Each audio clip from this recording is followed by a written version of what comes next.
were That's pretty talking accurate. safety too. So, yeah. So, again, I'm going to talk to you a little bit about co-patrolling, and not try to get too deep, but we have a program in Centennial that is collaborative patrolling. So we talked a little bit off air. One of the hardest things that a police officer do, or what he's faced with every day. I was in the military. I wanted to come home, and I wanted to get my guys home too. Yeah. Right. And but that was a year, right? Deployment. When you get deployed, it's for a year. Right. Right. Oh, yeah. It's not 20 You- years. Yeah. So Go away for a minute. even my mom, she worked the midnight shift. We wanted to make sure mom got home safe, right? So you have that kind of thought process. What we found in Centennial with the Arapahoe Sheriff Department is we have a program where it's called co-patrolling. And that was brought by Marlo Alston, our current District 4 city councilwoman.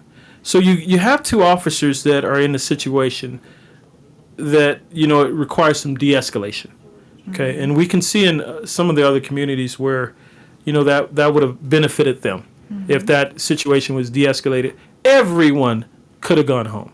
So I support that and more funding for co-patrolling, and it's what we do in Centennial. Now, that also protects our citizens from any kind of wrongful loss of life suit. So we see there's ROI, immediate ROI. Again, I think like a businessman. But that's not what our neighbors are talking about. They're talking about lights. We talked about the LED lights. And, we're happy that in Centennial 4 we have all the fuses in. How are we going to straighten out Smoky Hill? Well, that might not be in the budget, but the kids, maybe we can benefit a little bit more from crossing guards. More crossing guards. I know, super boring stuff. No, it's not. I we're think about talking this stuff. potholes, man. I And that is I know okay. exactly where the potholes are, all the way on University. That is totally okay. I know where they So are. there's a plan for that. There's a good, bad, and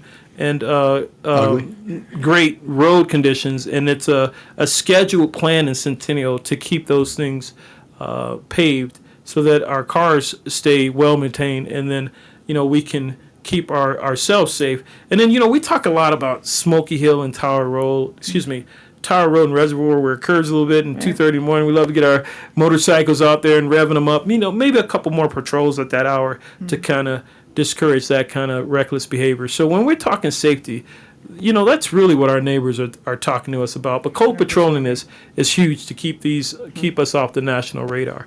I